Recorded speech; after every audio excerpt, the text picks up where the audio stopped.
mbanje kugusuza wowe mukunzi wa RAMUKA TV ukurikirana ibiganiro bya RAMUKA TV.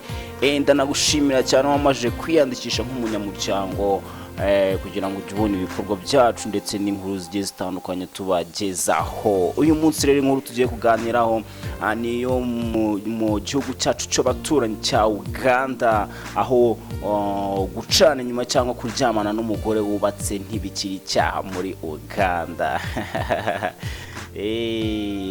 Nkuko rero mubizi hano mu Rwanda amategeko agenga abashakanye kugufata waciye inyuma mwashakanye ni icyaha gihanwa n'amategeko, ndetse bikaba byakuviramo no kuba wahabwa gatanya n'uwo mwari mubanye neza cyane. Rero mu Buganda uko biri, reka nze mbanyuriremo inkuru irambuye y'ukuntu byifashe.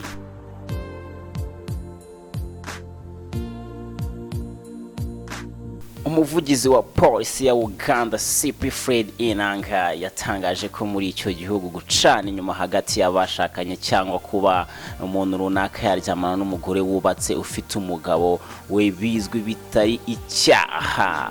Afande Inanga mu itangazo ryanyuze ku rubuga rwa polisi ya Uganda yavuze ko ibi bitangajwe mu rwego rwo kumenyesha abantu cyakorwa kubiherutse kuba muri Kampala rwo hasakaraga amashusho y'abantu bacanaga inyuma.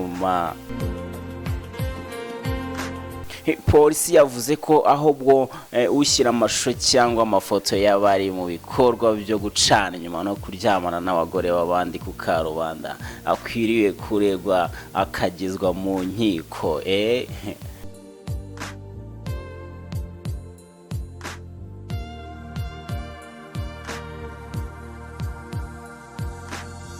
Polisi yagize iti mu cyumweru gishize twabonye igikorwa kigayitse cya gisivili cyagizwe icyaha mu mategeko kigezwa kuri IP Julius Ugwangwa uyobora station ya Killer Road. Abantu babiri barafashwe bahatwa ibibazo banafatwa amashusho ku buryo bavogerewe. Gucana inyuma si icyaha mu gihugu cyacu, bityo rero kubigira ikirego sibyo. Ibyakozwe ni ubunyamwuga buke no gukoresha ububasha nabi, ntabwo polisi yabirenzaho ingohe. Ayo ni amagambo ya polisi yo muri Uganda.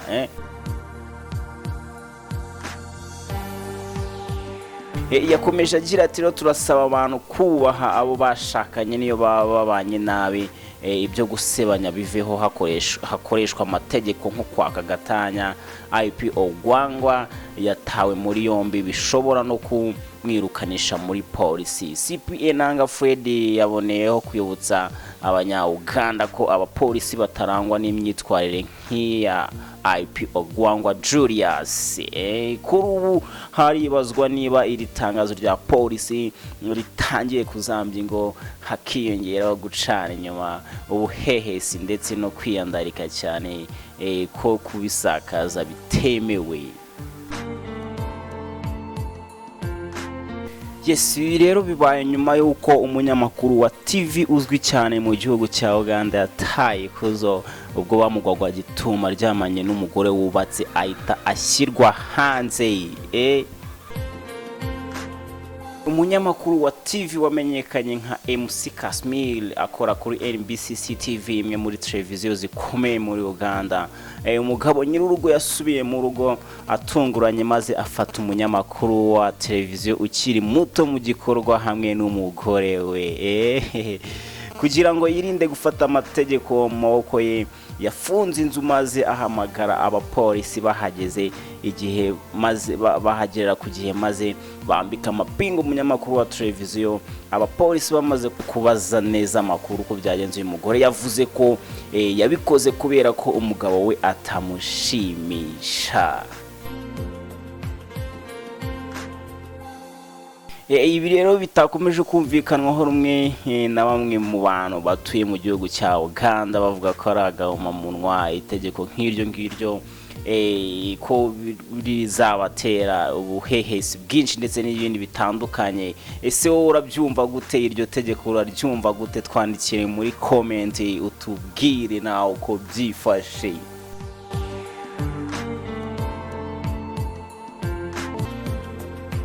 nkwibutsa wowe muntu utarakora subscribe kugira ngo uyikore ujye ubona ibiganiro byacu bigiye bitandukanye ndetse n'amakuru yacu agiye atandukanye 5 kuri 5. murabizi rero ni umusore wanyu ni Zawupenga the creator y'u Rwanda, the creator w'Imana. Reka twibonanire mu nkuru ikurikira. Ciao.